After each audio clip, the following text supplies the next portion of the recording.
खंभे ने पकड़ रखा है। एक समय शराब का एक व्यसनी एक संत के पास गया और विनम्र स्वर में बोला, गुरुदेव, मैं इस शराब के व्यसन से बहुत ही दुखी हो गया हूँ। इसकी वजह से मेरा घर बर्बाद हो रहा है। मेरे बच्चे भूखे मर रहे हैं, किंतु मैं शराब के बगैर नहीं रह पाता। मेरे घर की शांति नष्ट हो गई है। कृपया आप मुझे कोई सरल उपाय बताएं जिससे मैं अपने घर की शांति फिर से पा सकूं। गुरुदेव ने कहा, जब इस व्यसन से तुमको इतना नुकसान होता है तो तुम इसे छोड़ क्यों नहीं देते? व्यक्ति बोला, पूज्य श्री, मैं शराब को छोड़ना चाहता हूँ, पर यही मेरे खून में इस कदर समा गई है कि मुझे छोड़ने का नाम ही नहीं ले रही है। गुरुदेव ने हंसकर कहा, कल तुम फिर आना, मैं तुम्हें बता दूंगा कि शराब कैसे छोड़नी है। दूसरे दिन निश्चित समय पर वह व्यक्ति महात्मा के पास गया।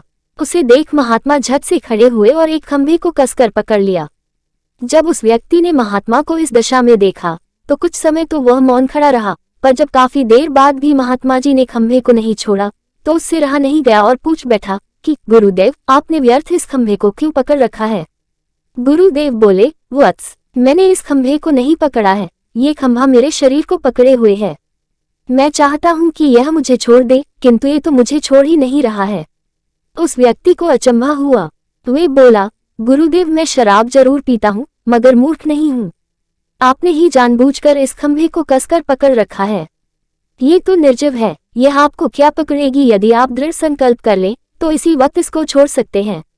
गुरुदेव बोले, नादान मनुष्य, यही बात तो मैं तुम्हें समझाना चाहता हूँ कि जिस तरह मुझे खंभे ने नहीं बल्कि मैंने ही उसे पकड़ रखा था, उसी तरह इस शराब ने तुम्हें नहीं पकड़ा है, बल्कि सच तो यह है कि तुमने ही शराब को पकड़ रखा है।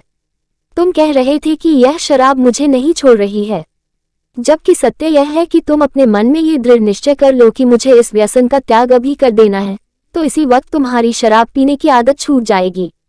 शरीर की हर क्रिया मन के द्वारा नियंत्रित होती है और मन में जैसी इच्छा शक्ति प्रबल होती है वैसा ही कार्य सफल होता है। वह शराबी गुरु के इस अमृत वचनों से इतना प्रभावित हुआ कि उसने उसी वक्त भविष्य में कभी शराब न पीने का दृढ़ संकल्प किया। उसके घर में खुशियां लौट आईं और वह शांति से जीवन यापन करने लगा। इस तरह हमें शिक्षा मिलती है कि जीवन में कोई भी व्यसन ऐसा नहीं है जिसे एक बार ग्रहण किए जाने के बाद छोड़ा ना जा सके। अगर मनुष्य चाहे तो बड़ी से बड़ी बुराई का त्याग कर सकता है।